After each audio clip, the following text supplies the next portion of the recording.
अस्सलामु अलैकुम। मेरा नाम इमरान शफीक है और मैं अकाउंटिंग का लेक्चरार हूँ। ऐसा 14-15 साल से मैं इस फील्ड में मौजूद हुआ मैं अल्हम्दुलिल्लाह पढ़ा रहा हूँ और बहुत से स्टूडेंट्स को पढ़ाया है। आगे इनिशिएट लेने जा रहा हूँ, ऑनलाइन क्लासेस का आगाज़ किया है। इंशाल्लाह मेरे लेक्चर्स यूट्यूब पर आप लोगों के लिए मौजूद होंगे। आज हम बिल्कुल अकाउंटिंग स्टार्ट से पढ़ेंगे। बिगिनर के लिए पहला लेक्चर है। वो लोग जिनको अकाउंटिंग के बारे में कोई पता नहीं, बिल्कुल न्यू स्टूडेंट है अकाउंटिंग के लिए, उनके लिए लेक्चर्स हैं स्टार्टिंग में। चाहे वो आईकॉम कर रहे हैं या बीकॉम कर रहे हैं या किसी भी लेवल पर अकाउंटिंग में स्टार्ट करना चाहते हैं लेकिन उन्हें अकाउंटिंग की बेसिक्स का पता नहीं है, तो उनके लिए आज हमें लेक्चर शुरू करना है। बिल्कुल बिगिनिंग स्टार्ट से हम ये लेक्चर इंशाल्लाह स्टार्ट करने जा रहे हैं। तो आज का हमारा पहला टॉपिक हम डिफाइन करेंगे अकाउंटिंग को कि अकाउंटिंग होती क्या है, उसको कुछ टर्मिनोलॉजीज हैं जो अकाउंटिंग के अंदर इस्तेमाल होती है, उसके बारे में आज हम डिस्कशन करेंगे। प्रैक्टिकल लेक्चर है इसका, लेकिन इसमें चीज़ों को इलेबोरेट करना समझना बहुत ज़रूरी है। बहुत से लोगों को इन चीज़ों का पता ही नहीं होता और ये अकाउंटिंग के लिए बहुत इंपॉर्टेंट चीज़ें हैं। नंबर फर्स्ट बेटा, अगर मैं अकाउंटिंग को बिल्कुल सिंपल सादा ज़ुबान में डिफाइन करूँ, accounting is the language of business. Accounting कारोबार की एक ज़ुबान है। बट अक्सर आईकॉम में एमसीक्यूज़ होते हैं, एमसीक्यूज़ में ये कहता है, एमसीक्यूज़ पूछ नहीं लेता है। Accounting is the language of dash, नीचे 4 ऑप्शन देता है, या dash is the language of business, नीचे 4 ऑप्शन दे देता है। Accounting is the language of business. Accounting कारोबार की एक ज़ुबान है। बट जिसका हम अपनी रोज़मर्रा ज़िंदगी में उससे बातचीत करने के लिए, कम्युनिकेशन के लिए कोई ना कोई लैंग्वेज इस्तेमाल करते हैं, बिल्कुल ऐसे ही अकाउंटिंग भी एक लैंग्वेज है। तो चूँकि ये लैंग्वेज है इसलिए इस लैंग्वेज को अंडरस्टैंड करना बहुत ज़रूरी है। जब तक आप बेसिक लैंग्वेज को अंडरस्टैंड नहीं करते, आप उस सब्जेक्ट को अंडरस्टैंड नहीं कर सकते। तो उसको अंडरस्टैंड करने के लिए अगर मैं इसकी ऑथेंटिक डेफिनेशन की तरफ जाऊँ, accounting is the art of collecting. Accounting एक आर्ट है। आर्ट, ये वर्ड जो है इसको उर्दू में कहते हैं फ़न। वैसे आर्ट को अगर मैं डिफाइन करूँ तो मालूमात का वो मजमूआ जिसे हम अपनी अमली ज़िंदगी में नाफिज कर सकते हैं, मीन्स अपना ज़रिया रोज़गार, रुपया, पैसा, दौलत कमाने का ज़रिया बना सकते हैं, उसे आर्ट कहते हैं। जो बहुत कम लोग जानते हो और वही लोग जानते हो जिनको उनके बारे में इंफॉर्मेशन हो, उसे कहते हैं आर्ट। तो अकाउंटिंग एक आर्ट है, मीन्स रुपया, पैसा, दौलत कमाने का ज़रिया है अकाउंटिंग। हर कोई बंदा अकाउंटिंग रिकॉर्ड नहीं बना सकता, सिर्फ वो बना सकता है जिसने उसको सीखा होगा। तो बेटे accounting is art of collecting. किस चीज़ का आर्ट है? डाटा को कलेक्ट करने का। कौन सा डाटा? कारोबार के अंदर जो भी एक्टिविटीज़ होती हैं उनके अंदर जितनी भी इंफॉर्मेशन इन्वॉल्व होती है, उस इंफॉर्मेशन को कलेक्ट करने का आर्ट है। उस इंफॉर्मेशन का एक नाम है, टेक्निकल टर्म यूज होती है, मैं आगे जाकर बताऊंगा। फिर उस डाटा को प्रेजेंट करना in the form of proper records, फिर उसकी रिपोर्टिंग तैयार करना, फिर उसका मुवाजना करना कि पिछले साल हमारा प्रॉफिट क्या था, इस साल हमारा प्रॉफिट क्या है, पिछले साल हमने कितनी चीज़ें खरीदी थी, अब कितनी खरीदी है, हमारा प्रॉफिट क्या है, दूसरे बिजनेस का प्रॉफिट क्या है। इन तमाम इंफॉर्मेशन का हम एनालिसिस कर सकते हैं। पिछले साल बिजली का बिल क्या था, अब क्या है, पिछली मरतबा एम्प्लॉइज की सैलरीज क्या थी, अब क्या है। ये सारी चीज़ों का एनालिसिस हम यहाँ कर सकते हैं। एंड इंटरप्रेटिंग और रिजल्ट निकालना फाइनेंशियल इंफॉर्मेशन से, जो भी आपकी फाइनेंशियल इंफॉर्मेशन, ये अकाउंटिंग की प्रेस करेंट डेफिनेशन। अब बेटे आइए अकाउंटिंग टर्मिनोलॉजीज की तरफ, जो बहुत इंपॉर्टेंट है अकाउंटिंग के लिए। नंबर 1 इस टर्मिनोलॉजी में ट्रांजैक्शन। बट वैसे तो ट्रांजैक्शन की प्रेस करेक्ट डेफिनेशन है। ट्रांजैक्शन किसे कहते हैं? Buying and selling of goods और services in the business is called transaction. कारोबारी लेन देन को ट्रांजैक्शन कहते हैं। अशिया की खरीदो फरोख्त को ट्रांजैक्शन कहते हैं। जहाँ अशिया की खरीदो फरोख्त नहीं होती, सर्विसेज होती हैं, वहाँ पर सर्विसेज के तबादले को ट्रांजैक्शन कहते हैं। लाइक हॉस्पिटल्स हैं, हॉस्पिटल वाले ना कुछ चीज़ बेचते हैं ना खरीदते हैं, वहाँ डॉक्टर्स आपको सर्विसेज देते हैं, आप उसके बदले में उन्हें पैसे पे करते हैं, ट्रांजैक्शन है। किसी कॉलेज में, स्कूल में, यूनिवर्सिटीज़ में आप पढ़ते हैं, उसके बदले में फ़ीस देते हैं, यूनिवर्सिटी वाले आपको सर्विसेज प्रोवाइड कर रहे हैं इन फॉर्म ऑफ टीचर, ये आपकी ट्रांजैक्शन है। तो बेटे ट्रांजैक्शन कारोबार के अंदर जो भी एक्टिविटी, मैं इसको यूं बयान करूंगा कि कारोबार के अंदर जो भी एक्टिविटी होती है उसे ट्रांजैक्शन का नाम देते हैं। फॉर एग्जांपल एक परचून की दुकान है, वो परचून की दुकान वाला उस दुकान के लिए सामान परचेज करता है, ट्रांजैक्शन। उसने 2-3 एम्प्लॉइज रखे, उनको सैलरी देता है, ट्रांजैक्शन। डेली वेजेस पर काम करवाता है, उसको वेजेस पे करता है, ट्रांजैक्शन। उस दुकान का बिल पे करता है, वो भी ट्रांजैक्शन। उसके लिए चीजें बेचता है, वो भी ट्रांजैक्शन। जो भी एक्टिविटी वो परचून की दुकान के अंदर कंडक्ट कर रहा है for the business purpose, that is called transaction. इसी तरीके से बड़े कारोबार के अंदर जो भी एक्टिविटी बिजनेस के अंदर परफॉर्म होती है, any activity in the business is called transaction. अब ये ट्रांजैक्शन दो तरह की होती है, नंबर 1 कैश ट्रांजैक्शन और नंबर 2 क्रेडिट ट्रांजैक्शन। अगर आप कोई चीज खरीदते हैं और उसके बदले में पैसे फौरन पे कर देते हैं, या कोई चीज बेचते हैं पैसे फौरन रिसीव कर लेते हैं, ये कैश ट्रांजैक्शन है। यानी ऐसी ट्रांजैक्शन जिसमें कैश फौरन इन्वॉल्व हो जाए जब ट्रांजैक्शन हो। और क्रेडिट ट्रांजैक्शन कौन सी होती है? तो हम उधार पर करते हैं, यानी आपने चीज़ खरीद ली, पैसे आप 10 दिन 15 दिन महीने बाद देंगे। ये चीज़ें बेच ली, पैसे आपको बाद में मिलेंगे। तो ऐसी ट्रांजैक्शन जिसमें cash at the time of transaction involve ना हो बल्कि फ्यूचर पीरियड में इन्वॉल्व हो, उस ट्रांजैक्शन को हम क्रेडिट ट्रांजैक्शन कहते हैं। क्लियर? उसके बाद है गुड्स और मर्चेंडाइज। अब ये बड़ी इंपॉर्टेंट चीज़ है, गुड्स और मर्चेंडाइज। इसको बाज़ स्टूडेंट मिक्स करते हैं, इसको तवज्जो से समझिए। गुड्स और मर्चेंडाइज क्या है? बेसिकली उर्दू में कहते हैं अशिया, लेकिन ये होती क्या है गुड्स और मर्चेंडाइज? बड़े कारोबार के अंदर जिस चीज़ का आप कारोबार करते हैं, या मैं कह दूं इस तरह कि वो हर वो चीज़ जो कारोबार में बेचने के मकसद के लिए मौजूद है, anything in the business for selling purpose is called goods और मर्चेंडाइज। कारोबार में हर वो चीज जो बेचने के लिए मौजूद है वो गुड्स और मर्चेंडाइज है, बाकी नहीं। मसलन आप मेडिकल स्टोर में एंटर हो तो मेडिकल स्टोर के अंदर मेडिसिन पड़ी होती हैं। अब मेडिकल स्टोर वाले ने मेडिसिन क्यों रखी हैं? बेचने के लिए। तो चूंकि वो मेडिसिन बेचने के लिए है, तो इसमें मेडिसिन को क्या बोलेंगे? गुड्स और मर्चेंडाइज। उसी मेडिकल स्टोर पर पंखा भी लगा है, उसी मेडिकल स्टोर पे एसी भी लगा है, उसी मेडिकल स्टोर के ऊपर कंप्यूटर भी है, उसी मेडिकल स्टोर के अंदर टेबल्स भी हैं, फर्नीचर भी है, सारा कुछ है बाकी चीजें, लेकिन वो बेचने के लिए नहीं है, वो इस्तेमाल करने के लिए है। इसलिए उनको गुड्स और मर्चेंडाइज नहीं कह सकते। अकाउंटिंग लैंग्वेज में गुड्स और मर्चेंडाइज को उस चीज को कहते हैं जिस चीज का हम कारोबार करते हैं, सिर्फ उस चीज को हम गुड्स और मर्चेंडाइज। क्लियर? ये पॉइंट आपने बड़ा ज़हनशील करना है। उसके बेटे परचेजेस। अच्छा बेटे, अभी मैंने गुड्स की बात की तो मैंने कहा गुड्स क्या है? कारोबार में हर वो चीज जो बेचने के लिए, जैसे मैंने आपको मेडिकल स्टोर की एग्जांपल दी कि मेडिकल स्टोर में मेडिसिन किस लिए है? बेचने के लिए, तो उसको क्या बोलेंगे? गुड्स बोलेंगे। इसी तरह परचून की दुकान के अंदर घी पड़ा है, चावल पड़े हैं, दालें पड़ी हैं, या कोई भी प्रोडक्ट जो बेचने के लिए उसने रखी है, उस प्रोडक्ट को क्या बोलेंगे? गुड्स। इस तरह इलेक्ट्रॉनिक्स की शॉप पे चले गए, वहां पर पंखा बेचने के लिए है, वहां रेफ्रिजरेटर बेचने के लिए है, वहां पर टीवी बेचने के लिए पड़ा हुआ है, चूंकि वो बेचने के लिए, तो उसे क्या बोलेंगे? गुड्स। तो जो कारोबार करने वाला होता है उसके लिए जो चीज बेचने वाली होती है उसे गुड्स का नाम देते हैं। तो बेटे गुड्स के साथ हम दो काम करेंगे। नंबर 1, या तो हम गुड्स खरीदेंगे, मीन्स बॉन्ड करेंगे, बॉन्ड मीन खरीदना, या फिर हम गुड्स को बेचेंगे, मीन सोल्ड करेंगे, सोल्ड मीन बेचना, बॉन्ड मीन खरीदना, सोल्ड मीन बेचना। दो ही काम करेंगे ना, या तो मेडिकल स्टोर वाला मेडिसिन खरीदेगा या मेडिसिन को बेचेगा, या परचून की दुकान वाला चीजें खरीदेगा या उन चीजों को बेचेगा। एक शुगर बनाने वाली फैक्ट्री, उसके लिए गुड्स क्या है? शुगर कैन, गन्ना, जो उसका रॉ मटेरियल है। तो पहले वो गन्ना खरीदेगा, बॉट, फिर उस गन्ने से चीनी बना लेगा, उस चीनी को बेचेगा, सॉल्ट। तो बेटे जब वो गुड्स परचेज करता है, बॉट करता है, तो जब भी गुड्स बॉट करने की बात करें तो उसे बोलते हैं परचेजेस, और जब भी गुड्स सोल्ड करने की बात करें तो उसे अकाउंटिंग लैंग्वेज में बोलते हैं सेल्स।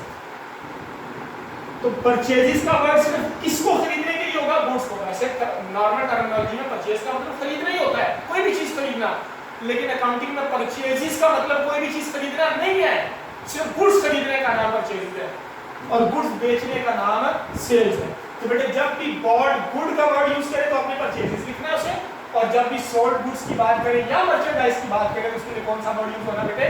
सेल्स का वर्ड। क्लियर?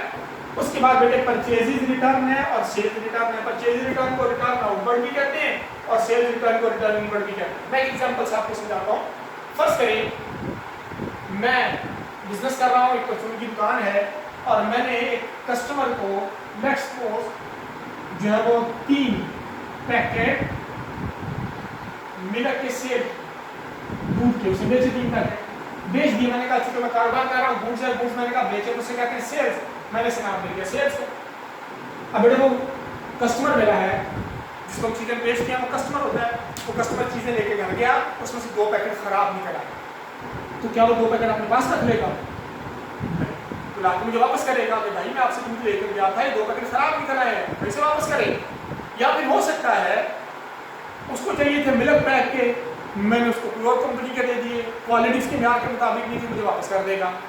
तो बेटे जब हम चीज़ें बेचते हैं तो उसे सेल्स का नाम देते हैं, और जब बेची हुई चीज़ें खराब होने की वजह से कोई कस्टमर हमें वापस कर दे या उसके म्यार के मुताबिक ना हो, वो हमें वापस कर दे कि भाई मुझे ये क्वालिटी की नहीं चाहिए, मुझे अच्छी क्वालिटी की चाहिए या और क्वालिटी की चाहिए थी, वो चीज़ें हमें वापस कर देता है, तो उसे हम कहते हैं सेल्स रिटर्न है या रिटर्न इनवर्ड है, जो हमारे पास वापस आ गई थी। अब बेटे देखें, जब 2 पैकेट खराब हो गए मेरे पास वापस आ गए, उसमें से 2 पैकेट, मैंने कहा ठीक है ओके, मैंने वापस कर दिया, अब क्या मैं अपने पास रखूंगा? ना ना ना, बल्कि मैं क्या करूंगा, मैंने जिससे वो चीजें खरीदी थी मैं उसको वापस करूंगा। भाई मैंने आपसे खरीदी थी तो ये खराब आ गई, इसे वापस ले। तो जब मैंने खरीदी थी तो मैंने उसे नाम दिया परचेजिस का। अब खरीदी हुई चीजें खराब होने की वजह से जब हम अपने सप्लायर को, जिससे हम चीजें खरीदे उसे सप्लायर कहते हैं, जिसको हम चीजें बेचे उसे कस्टमर कहते हैं, तो सप्लायर को जिससे मैंने चीजें खरीदी थी उसको वापस कर दूंगा, तो उसे नाम देंगे परचेजिस रिटर्न। बेटे बॉड गुड्स फाउंड डिफेक्टिव और अनसैटिस्फैक्टरी, खराब निकले ये मेरे म्यार के मुताबिक ना हो, आर रिटर्न टू सप्लायर, मैं सप्लायर को वापस कर दूं, called purchases return. Sold goods found defective और unsatisfactory are return by the customer, जब कस्टमर हमें वापस करते हैं बेची हुई चीजें वो सेल्स रिटर्न, और जब हम खरीदी हुई चीजें वापस करेंगे तो वो परचेजिस। उसका बेटे स्टॉक और inventory, goods remain unsold at the end of accounting period is called stock. वो तमाम चीज़ें जो अकाउंटिंग पीरियड के आखिर में फरोख्त नहीं होती, बच जाती हैं, जारी बात है बिजनेस कंटिन्यूटी में होता है, तो कोई ना कोई चीज़ें अनसोल्ड बच जाती हैं पीरियड के आखिर में, उन चीज़ों को स्टॉक कहते हैं या इन्वेंट्री का वर्ड उसके लिए यूज करते हैं। उसका बेटे कैपिटल, बेटे कैपिटल को उर्दू में कहते हैं सरमाया। वैसे कैपिटल है क्या? देखिए बेटे जब भी आपने कोई कारोबार करना है तो सारी बात उसके लिए पैसे चाहिए, पैसे को बगैर तो कोई भी दुनिया का कारोबार नहीं होता, ये आप लोग भी जानते हैं। बेटे कारोबार का मालिक जब कारोबार में पैसे लगाता है या जिन चीज़ों से कारोबार शुरू करता है, जरूरी नहीं वो पैसे लगाए, वो चीज़ें भी इन्वेस्ट कर सकता है। उसके घर में रेफ्रिजरेटर पड़ा वही लेकर बिजनेस में आ जाए, उसके घर में पंखा पड़ा है वही लाके बिजनेस में लगा दे, तो ये कैपिटल तो नहीं, पैसे तो नहीं, ये तो गुड्स है, तो गुड्स को भी कैपिटल कहा जा सकता है। Amount of goods invested by the owner in the business is called capital. कारोबार का मालिक कारोबार में जो भी पैसे लगाएगा उसे हम कैपिटल कहेंगे, चाहे वो पैसे लगाए, चाहे वो गुड्स इन्वेस्ट करे, वो फर्नीचर घर से लेकर आए बिजनेस के लिए, वो घर से रेफ्रिजरेटर लेकर आ जाए, वो पैसे लगा दे बिजनेस के अंदर, वो सारी चीज़ों को हम क्या बोलेंगे जी?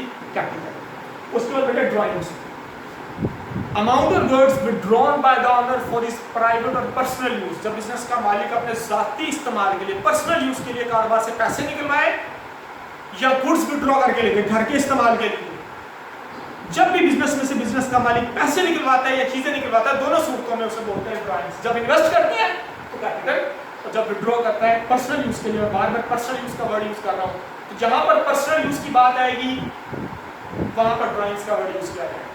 उसका proprietor, the owner of the business is called proprietor, और the person who invest the money into the business is called proprietor. वो बंदा जो कारोबार में पैसे लगाता है उसे प्रोप्राइटर कहते हैं। उसका बेटे सन्ड्री डेटर और सन्ड्री क्रेडिटर्स, ये डेटर पढ़ा जाएगा, इसमें 20 आइटम है, या फिर इसे अकाउंट रिसीवेबल भी कहते हैं, ये सन्ड्री क्रेडिटर्स है या फिर इसे अकाउंट पेबल कहते हैं। इसको समझाने के लिए अब हमारे नेक्स्ट टर्म है जी sundry debtors and sundry creditors. Sundry debtors को अकाउंट रिसीवेबल भी कहते हैं और सन्ड्री क्रेडिटर्स को अकाउंट पेबल भी कहते हैं। अच्छा बेटे इसको कैसे समझाते हैं देखते हैं जी। मैंने स्टार्ट में बताया आपको ट्रांजेक्शन, मैंने कहा ट्रांजेक्शन 2 तरह की होती है, कैश और एक क्रेडिट। फिर मैंने यहाँ आपको बताया गुड्स या तो खरीदी जाती है या फिर बेची जाती है। 2 काम करते हैं, हम या तो कोई चीज़ परचेज करेंगे या कोई चीज़ बेचेंगे। तो बेटे या तो कोई चीज़ हम कैश में खरीदेंगे तो वो कैश ट्रांजेक्शन, या कैश में बेचेंगे तो वो भी कैश ट्रांजेक्शन। लेकिन जब हम चीज़ें क्रेडिट में खरीदेंगे, उधार में खरीदेंगे तो वो क्रेडिट ट्रांजेक्शन, और उधार पर बेचेंगे तो वो भी क्रेडिट ट्रांजेक्शन। यानी क्रेडिट ट्रांजेक्शन 2 तरह की बनेगी, एक चीज़ें खरीदने वाली और एक बेचने वाली। तो बेटे या तो हम कर्जा लेते हैं या फिर हम कर्जा देते हैं, ये चीज़ें उधार पर खरीदते हैं, ये चीज़ें उधार पर बेचते हैं। तो बेटे वो तमाम लोग जिनको हम उधार पर चीज़ें बेचें और उनसे पैसे रिसीव कर रहे हो उन्हें सन्ड्री डेटर्स कहते हैं, और जिनसे हम चीज़ें उधार पर खरीदें और उन्हें पैसे देने हो उन्हें सन्ड्री क्रेडिटर्स कहते हैं। दूसरे लफ्ज़ों में जिनसे हमने पैसे रिसीव करने हैं वो हमारे डेटर्स, और जिनको हमने पैसे देने हैं वो हमारे क्रेडिटर्स। जिनसे हम उधार पर चीज़ें खरीदें वो डेटर, सॉरी जिनको हम चीज़ें उधार पर बेचें वो डेटर, और जिनसे हम चीज़ें उधार पर खरीदें वो क्रेडिटर्स। उसके बाद बेटे एसेट्स। एसेट्स किसे कहते हैं बेटे? The property of the business is called asset. जो कारोबार की जायदाद होती है, जो प्रॉपर्टी होती है कारोबार की, उसको एसेट कहा जाता है। कारोबार की जो भी प्रॉपर्टी होगी उसको हम एसेट बोलेंगे। अच्छा बेटे अभी मैंने आपको एग्जांपल कोट की थी गुड्स की, कि आप मेडिकल स्टोर में जाएं तो मेडिकल स्टोर के ऊपर मेडिसिन पड़ी उसे क्या बोलेंगे? गुड्स। क्यों? चूंकि वो बेचने के लिए है। फिर मैंने आपसे कहा था उसी मेडिकल स्टोर में पंखा भी लगा है, वो बेचने के लिए नहीं है, उसे गुड्स नहीं कहेंगे। उसी मेडिकल स्टोर के ऊपर कंप्यूटर भी पड़ा है, वो बेचने के लिए नहीं है, उसे गुड्स नहीं बोलेंगे। उसी मेडिकल स्टोर के ऊपर रेफ्रिजरेटर है, वो बेचने के लिए नहीं है, उसे गुड्स नहीं बोलेंगे। तो भाई जब गुड्स नहीं बोलेंगे तो क्या बोलेंगे? फिर उसे एसेट्स बोलेंगे। तो बेटे एसेट की तारीफ है the property of the business is called asset. जो कारोबार की प्रॉपर्टी होती है, जायदाद होती है, उसे एसेट्स कहते हैं। बेटे अगर मैं एसेट्स को एलैबोरेट करूं, एसेट में जो हमारे पास चीज़ें आती हैं वो कौन कौन सी होती है? नंबर 1 कैश इन हैंड, जो हमारे पास कैश पड़ा हो। Number 2 cash at bank. मैं सीधा बातें बताऊंगा आपको यहाँ पर कुछ बातें। स्टॉक, ये भी आपका एसेट होता है। ऐसे ही सन्ड्री डेटर्स, जिनसे आपने पैसे लेने होते हैं, ये भी एसेट। इसी तरीके से प्लांट एंड मशीनरी, ये जो प्लांट्स हमारे पास होते हैं, मशीनरीज होती है। फर्नीचर, ये भी आपका एसेट। लैंड एंड बिल्डिंग, ये भी आपका एसेट। इसी तरीके से गुडविल, ये भी आपका एसेट। मैं सीधा बातें ले रहा हूँ।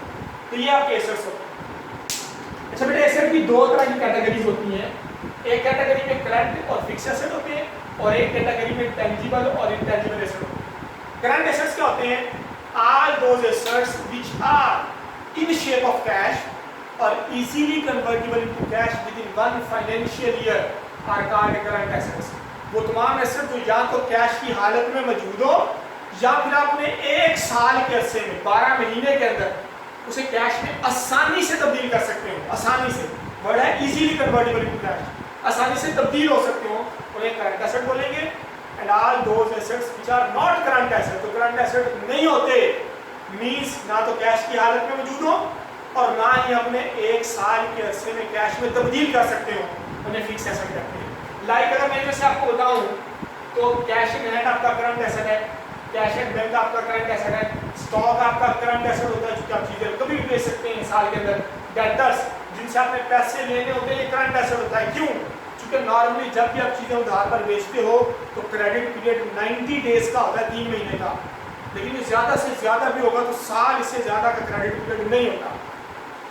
तो ये करंट एसेट आप लोग, और ये जो नीचे वाले हैं ये करंट एसेट नहीं है। Plant machinery, furniture, land, goodwill, patents, copyright, business premises, tools वगैरह वगैरह, ये फिक्स एसेट कहलाते। उसके टेंजिबल और इंटेंजिबल एसेट। टेंजिबल एसेट किसे कहते हैं? All those assets which have physical existence, जिनका ज़ाहिरी वजूद होता है, जिनको हम छू सकते हैं, उन्हें टेंजिबल एसेट कहते हैं। तो इनमें से जिनको आप छू सकते हैं वो टेंजिबल। कैश इन हैंड को आप टच कर सकते हैं, टेंजिबल। कैश एट बैंक भी टेंजिबल, स्टॉक भी टेंजिबल, डेटर्स भी टेंजिबल, प्लांट एंड मशीनरी भी टेंजिबल, फर्नीचर भी टेंजिबल, लैंड एंड बिल्डिंग भी टेंजिबल। ये गुडविल को आप टच नहीं कर सकते, इसकी फिजिकल एग्जिस्टेंस नहीं होती, लिहाजा ये इनटेंजिबल एसेट कंसीडर होता है। अब इंटेंजिबल जिनकी फिजिकल एग्जिस्टेंस ना हो, गुडविल की कैसे फिजिकल एग्जिस्टेंस नहीं होगी? क्योंकि गुडविल हम कहते हैं reputation of the business in the market is called goodwill. कारोबार की जो मार्केट में रेपुटेशन होती है उसे गुडविल कहा जाता है, और reputation have no physical existence, इस वजह से उसे टेंजिबल एसेट नहीं कहते। उसका बेटा लायबिलिटीज। लायबिलिटीज किसे कहते हैं? इसे उर्दू में आप कहेंगे जिम्मेदारियां। all the debts, DEBTS debts, B साकन है, बी नहीं पढ़ा जाएगा, इसको डेट्स पढ़ेंगे, डेब्ट्स नहीं पढ़ेंगे। डेट्स मीन कर्जे, all the debts, वो तमाम कर्जे which are payable by the business, जो कारोबार ने लोगों के अदा करने हैं, उन्हें बोलेंगे liabilities। उसका voucher, written evidence of business transaction is called voucher।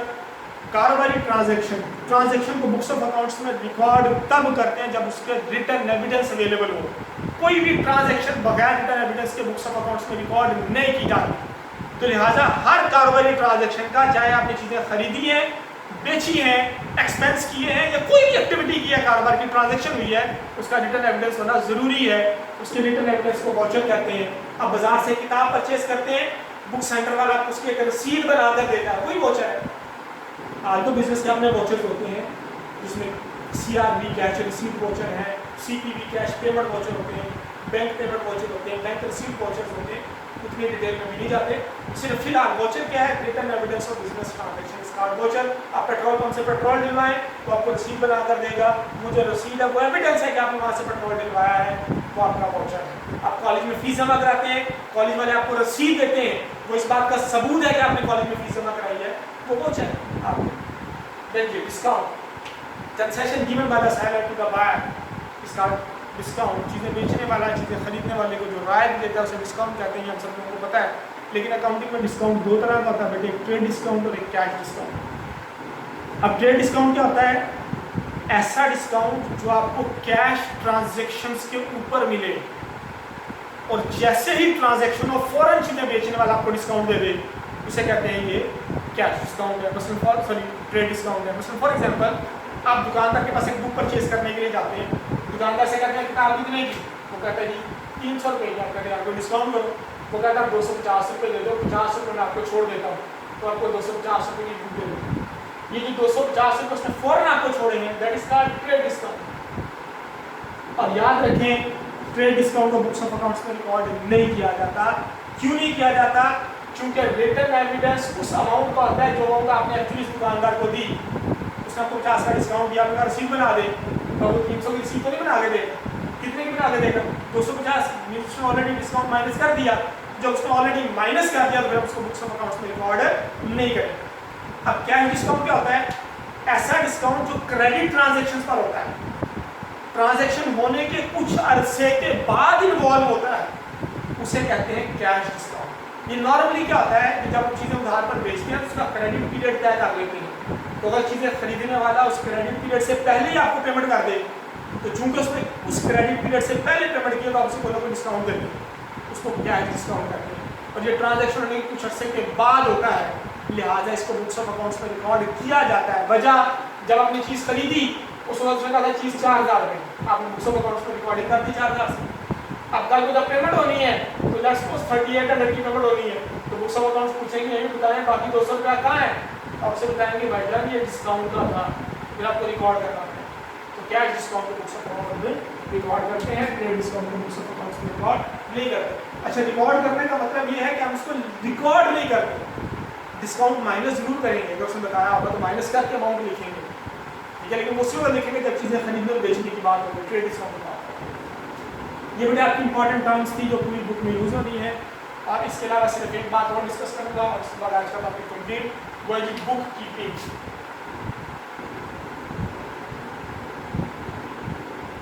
Book keeping किसे कहते हैं? बात लोग बुक कीपिंग को अकाउंटिंग ही समझते हैं, लेकिन there is a difference between accounting and book keeping.